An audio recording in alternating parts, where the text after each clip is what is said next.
Hello, hello, hello, hello, hello. I hope you're doing well. I've got 20 Watt Tombstone joining me any moment now. From Wisconsin over in the US. And they play kind of noisy, scuzzy, bluesy, heavy rock. And here they are right now. So, yeah, so you've just got to press the, hey there, Mick, hey, hey. So, yeah, we'll see if a few people join, but either way, I'm going to post this up on IGTV afterwards, and it'll go on my YouTube channel as well. But, yeah, see if I can bring, oh, hang on, I think I should be able to bring, 20 more, click to bring them in. So, let's see if we can do that. And I know we've got about half an hour today because they're gigging. Hey, hey, hey, how's it going? Not too bad. How are you? Yeah, I'm all right. Thank you very much. Yeah. Not bad at all. So, tell us who you are. Tell us who the band is. Tell us what you do. I am Tom Jordan, and I play in a band called 20 Watt Tombstone, and we play rock and roll. It's pretty simple. Yeah, man. I mean, yeah. So, yeah. Thanks for coming on. I'm just saying. I'm just clicking on to wave at all the people who are joining. So, hey, hey, hey, hello to everyone who's joining. So yeah, man. I mean, I've been listening to the stuff, and it's really, really cool. Blues is kind of where I started out as a musician, really. And there was a lot of blues being played around the house and stuff when I was growing up. So to me, when I hear stuff that's bluesy, it kind of hits me in a way that not really much else does. So and you've definitely got a real bluesy vibe going on. So. Yeah, what Thank you. drew you to that, basically? What drew you to the blues as being the core of what you Um, well, when I was a teenager, um, one of the elders at my parents' church was really into old blues and old rock and roll, and he knew I played guitar, and he was like, "Come over to my house, check out some of my records." So I'd go over to his house. His son was a good friend of mine growing up, so I'd go over there after church, and he would go through his record collection. Which, honestly, to this day, I haven't seen anybody who has a bigger record collection than this guy did when I was a kid. I mean, he had thousands of records, and it was all really good stuff too. Like it got to be one of those things where I would look forward to every Sunday because I'd go to his house and I'd go through his records, and I'd borrow like 5 records every week, and I'd take them home, I'd listen to them, I'd copy them onto tape if I liked them, save them, and then the next week he'd give me 5 more records, and I'd listen to those. And he got me into stuff like R.L. Burnside and Howlin' Wolf and Muddy Waters, John Mayall and the Blues Breakers, Johnny Winter, just all of the good stuff. Even some pre-war blues, was in there too. Robert Johnson obviously do. was one of the records that he turned me on to too. Sun House, stuff like that. So slide guitar was something that I was exposed to pretty early in life, and at the time I didn't know what that was that they were doing, but I knew it sounded different, and I just knew that that was something I wanted to do. So it was something that was kind of instilled in me at a young age, and it just kind of grew from there. Yeah, man. No, absolutely, absolutely. So the other thing then that I guess people will probably notice straight away is that you guys were a two-piece, which is kind of unusual. But then again, there is quite a tradition of that in the sort of blues and blues rock scene. There's probably loads of bands that I can't even remember, but John Spencer Blues Explosion, I think they're two-piece, and obviously people who know the White Stripes, and I'm sure there's like millions of others. And I know there's kind of some doom bands that do the same thing where you've just got the guitar and drums. So yeah, what drew you to wanting to be a two-piece and not having the bass guitar? Um, well, we were in a three-piece before this, and that was actually more of a blues-based band than what we do now. And it just it was one of those things where we just wanted to be a little more experimental with what we do, and we messed around with it, and we liked having that air that exists when you don't have a bass player. Um, Yeah, man. it's a unique sound, you know, and it makes you work harder as a guitar player to do it well.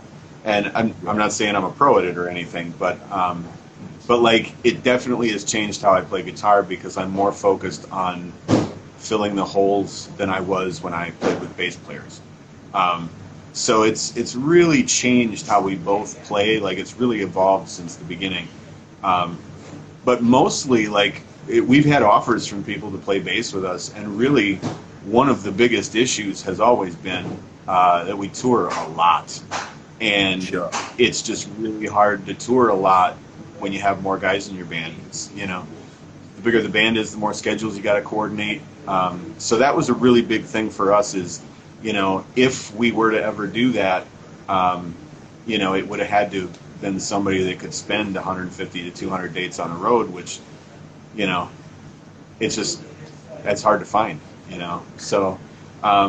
But you know that, and then coupled with we like the chemistry with two people. We like how the songs evolve, how the music evolves.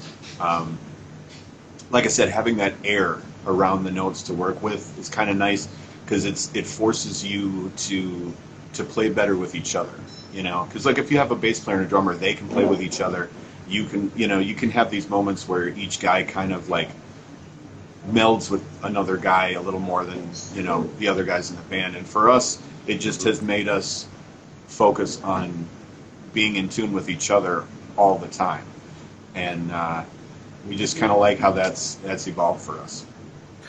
Totally, man. And is improvisation a part of that? Because I don't know how much you improvise or you don't. Like, I've not actually obviously been to a live show of yours, much as I'd like to one day. But yeah, do you kind of go into those bits where you just have sections where you don't quite know what's going to happen and you totally improvise it? Because I would guess that being in the smaller the band is, the easier it is to do that. I guess if I've been in 3-piece bands myself, Yeah, and we did a bit of that, and it's a lot easier than when I've been in a 7-piece band. That was harder, you know. So is that kind of part of it as yeah. well? Um, there's definitely some improvisation going on. Um, Usually, well, since COVID, it's been a little more difficult because we're just not as tight as we used to be from not playing live as much.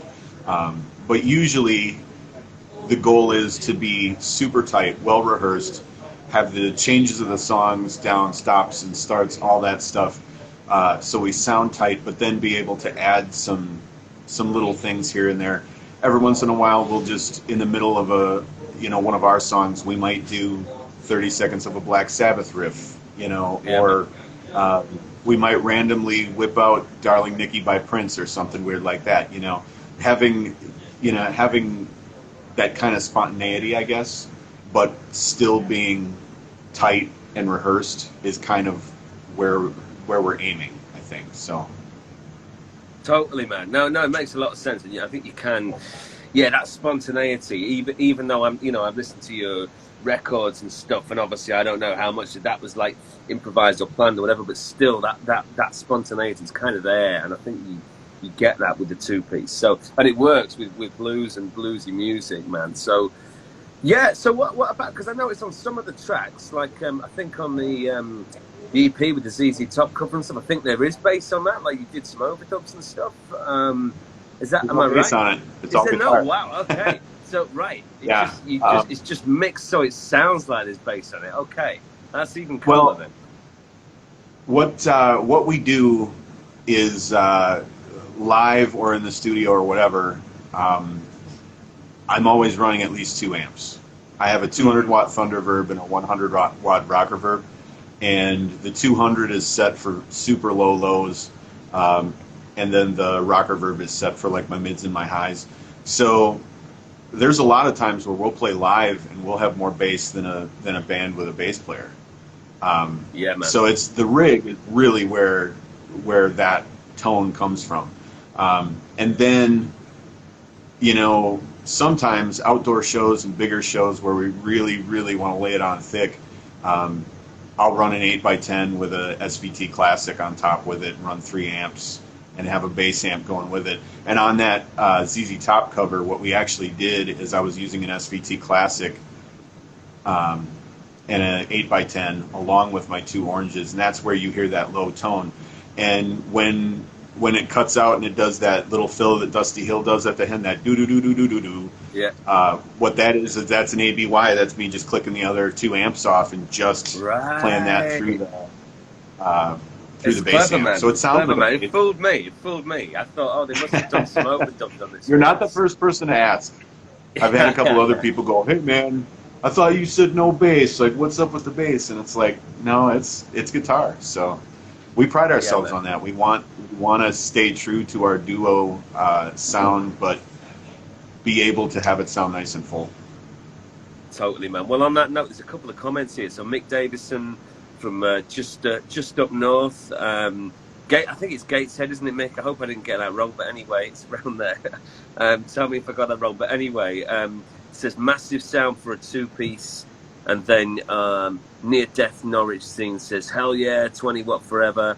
And then Mick says, Duncan, we should go see them, get the plane tickets sorted. Yeah, man. I mean, you know, one day I'm going to make it over to the USA, and I haven't been yet. But at some point, I want to play over there as well. So yeah, one day.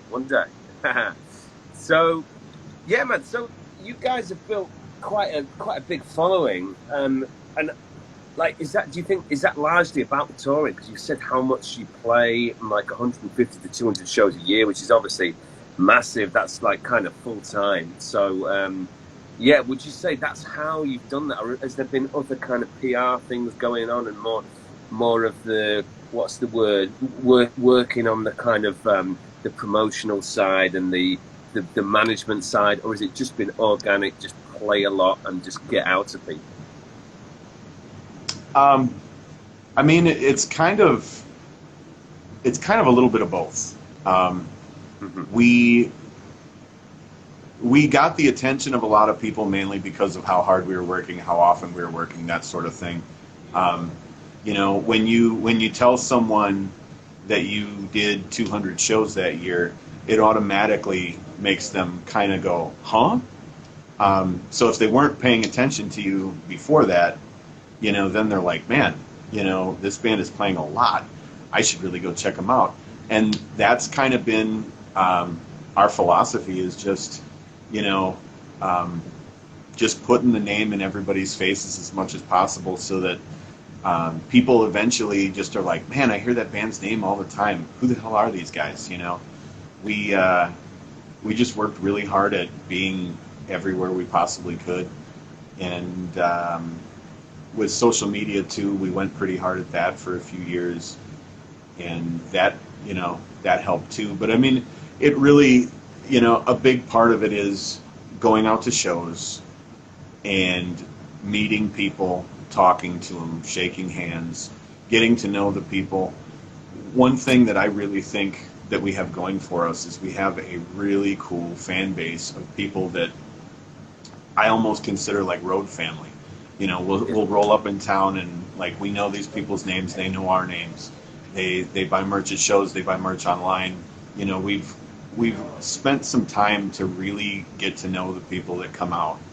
We shake their hands, we ask them what their names are, and I think that's really helped us too. Is just not being an asshole, I guess. Yeah. Just kind of being nice to everybody, trying to get to know people. We do this for a living, so I mean, these people are like, they're how we do it, and I think they deserve our attention. Yeah, man, absolutely. I think that's how you've got to be, and I think it makes a really big difference, if people have spoken to you and they've got on with you and you're approachable and that stuff. I think it does make a massive difference.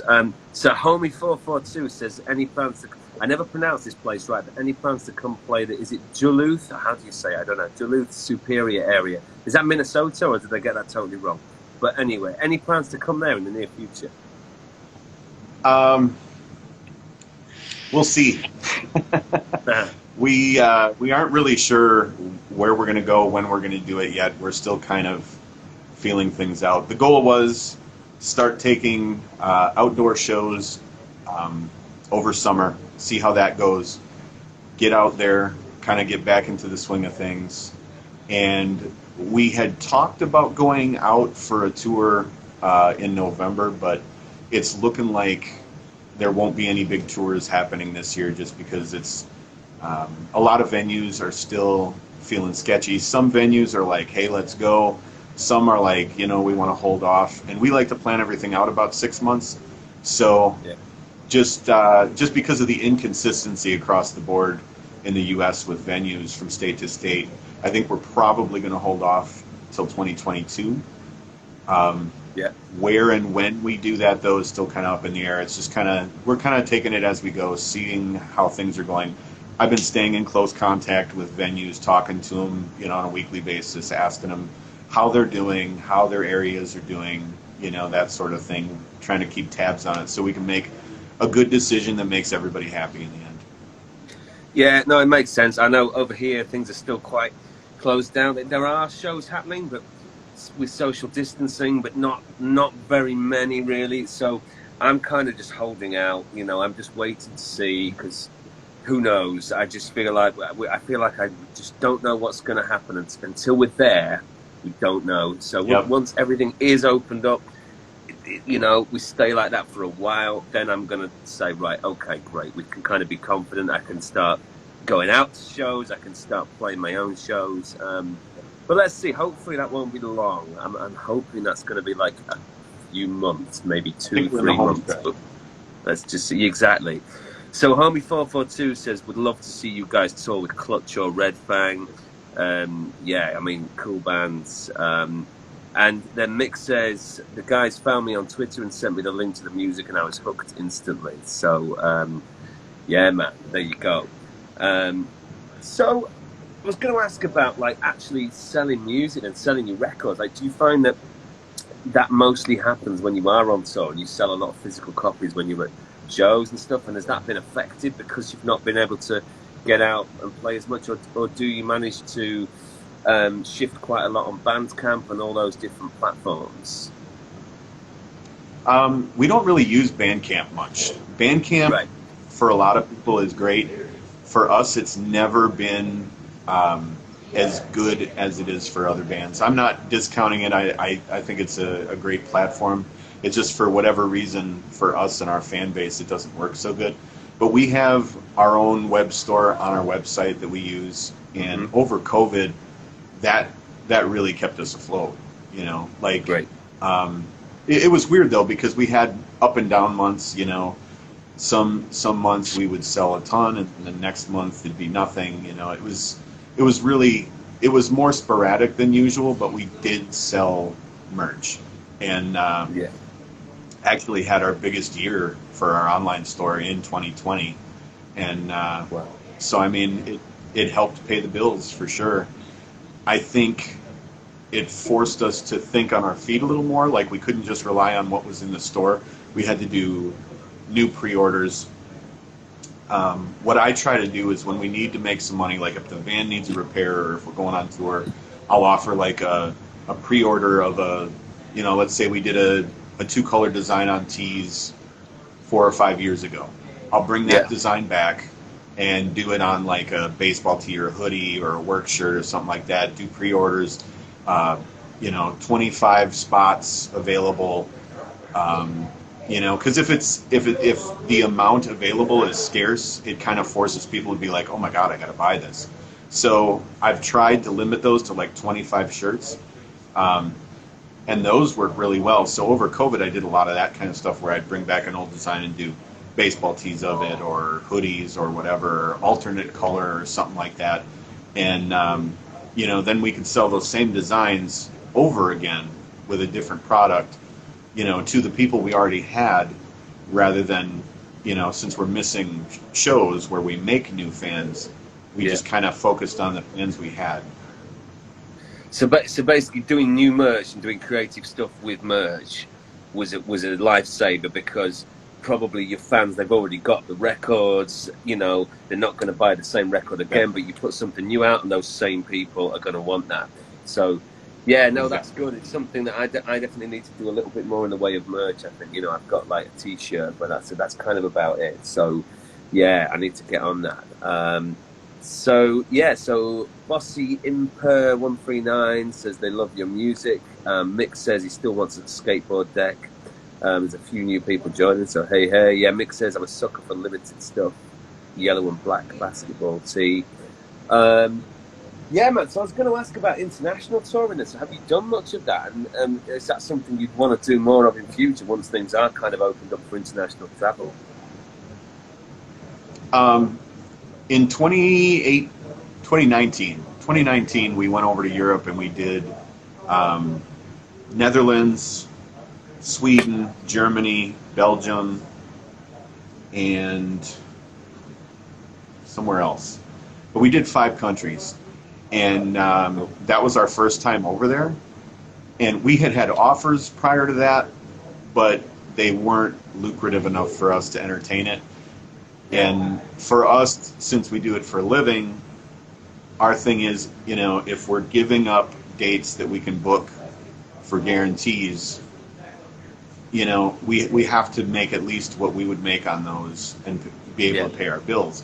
So we had a couple offers to play festivals in France and stuff like that, and one of them was really cool. One of them, the guy was like, we'll pay for your flights, we'll pay for your room and board, food, everything, um, you know, just to get you over here. And I'm like, well, that's awesome, but we need a tour. Like we can't, yeah, even though that's awesome for one date. The reality is, it's a long flight. We would probably have to fly in at least a day beforehand. yeah. So it's going to be, a 3 or 4 day thing for us. And then, that's 3 or 4 days we got to miss, playing that we could be playing in the States. So I told the guy, I'm like, if we can land a tour, we'll do it. Otherwise, we can't do it. And it ended up not being a tour, and we couldn't do it. And then we had another similar offer. Didn't get a tour, so we didn't do it. And then this one came along, and this was actually a festival in Germany that wanted us. And I told the guy the same thing. I'm like, the offer's great, but we need a tour. He's like, give me a couple minutes. I would work with a booking agent. I will get him in touch with you, and we'll get this booked. So the booking agent he worked with hit us up, and he booked a tour for us. And we went over there and hired our tour manager Ozzy and drove all over Europe playing shows, and it was pretty great. So we'd like to go Amazing back stuff. again. We'll see what happens after COVID, but Yeah, and yeah, you should come to the UK. It's not, I mean, this is always the problem, isn't it? The UK is not always the best in terms of actually paying people properly. So I don't know, I've heard. but hopefully, maybe somebody can make you somebody out there, somebody watching now, make them a great offer to come to the UK like next year or something. But yeah, Mick says next time you're in Europe, he's going to drive there, wherever it is. And yeah, you never know, Mick. I might go with you. I might be up for that, road trip to Germany or wherever. Um, yeah, man. So I Awesome. was going to ask about like your fans and stuff. Then would you say like that they kind of come mostly from the kind of metal scene? Because I guess what you do isn't exactly metal, but it's kind of metal adjacent in many ways. Like there's maybe the whole stoner rock scene and the doom metal scene. I would guess that your stuff fits in really well with that. Even though I think you call it like noise rock and noise blues and stuff. So would you say that most of your fans come from that scene, or is it just a real mix? It's kind of all over the place, and like we just we really, when we started out, we wanted to be a little more blues based, but as the band evolved, like, one week we'd be listening to Lamb of God and, be on a metal kick. And then the next week we'd be Hmm. listening to Prince. And, so it's like we have really tried to just, whatever happens, happens. Like we don't want to turn any idea away because it's too metal or it's too blues or whatever. Like, um, we want to be able to evolve record to record and do something unique every time. So I think I think it kind of changes, but I think our fan base likes us enough that those changes aren't such a big deal. Like the metalheads who listen to us, you know, like what we do that's more bluesy because it just kind of it fits with, it fits well. Yeah. So I think it's got enough of us in it that those changes work for a lot of variety. Because we have, like, we got hit up for a blues fest, and we are Right. not like a straight up blues band. Like, we show up with stacks of orange amps and fuzz, and we're super loud. Like, so I kind of explained to the guy, I'm like, yeah, I really would love to play your event, but I don't want anybody to be upset, because a lot of these blues events, they'll be like, you got to play 75% blues, you got to play blues covers, and we're just not that band. Like, if you're cool with us showing up and doing what we do, we'll come play. But if you have this idea of it has to fit this, it has to fit that, we're a really bad band for that, because we don't fit a lot of different stuff. But I feel like, you know, the metal community has been really supportive. The blues community has been pretty supportive. You know, rock bands have always been cool. It's just kind of, you know, wherever we go, if it clicks, it just clicks. You know, there's never a specific kind of person that's just like, I like them and everybody else hates them. Like, it's kind of a mixed bag, I guess. But I feel like we kind of cater a little bit to all the different genres in that respect. Absolutely, absolutely. And I want to know if you did you do the blues festival in the end? No. No. Fair enough. You know, they were perfectly cool. It was no disrespect at all. The guy was really nice, and the offer was really, really high. But for us, the two biggest things that came into play is they were asking for a cut of merch, a rather large cut of merch, and they also wanted us to play like really, really long. So it was one of those things. It's like, I'm not opposed to a merch cut on the right show. Yeah. But it's got to be the right show. You know, if we're opening for ZZ Top and they want a 20% merch cut, yes. Sure. But, you know, it goes back to the business thing too. It's like, you know, if I'm giving away a date that I could be making X amount, and I end up taking less because of a merch cut or whatever, you know, COVID's been tough. I got bills to pay. I got a house payment. You know, I got to go. I got to go where the money is to a degree. But, you know, also I have to do what's right for the band, and a blues fest probably isn't the best representation for us. No, totally, man. So I just want to say hi to Jesse, Alternative Control, has just joined over in Connecticut. So I know we've got about 2 minutes left, because you've got to go, because you've got a show tonight. But just quickly, I just wanted you to tell us what you've got planned next in terms of releases, because I know, like, it's been a while since the full length. So yeah, have you got plans for a new one? We got new tunes coming. This next record is going to be completely different than the last record. Last record was pretty heavy. This one's going to be a little more dialed back, rock and roll style stuff. A little less blues, a little more rock and roll. Right. I feel like it's the strongest songwriting we've done yet. So I'm pretty excited about it.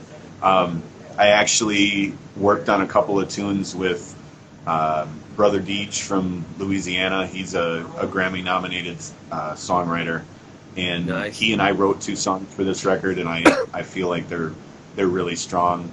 The other big thing is, like, people are kind of used to our goofy kind of sense of humor, and this next record is going to be it's going to be a little more serious. It's going to be less of a fun, jokey record and more of a serious, you know, rock and roll record. Yeah, but, fair, man. And when's that going to be out then? Sorry, I was just going to say. Well, you got a date yet? We were hoping to release it late summer. I think we might actually push it back a little bit and just release like 2 singles this year, and then release the full thing next year. Just because it would fall on a weird time of year when we are actually able to release it, and we just want to make sure we get the PR out there and release at a time where it's going to be easy to promote too. So, you know, all the fun stuff. I know, absolutely. Listen, man, we better leave it there, because you've got to get out to your show and get driving up and all that stuff. But listen, it's been totally great to chat.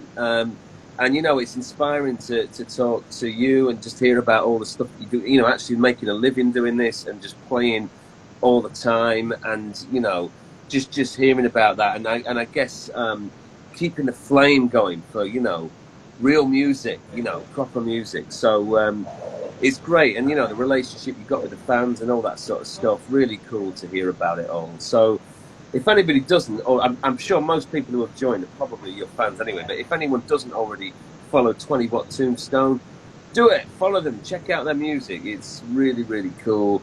And yeah, listen, thanks so much, man. I'll let you go, but Thanks for having me. All right. Thanks to Thank everyone you. who's joined. See ya. Have a good show. Thanks, man.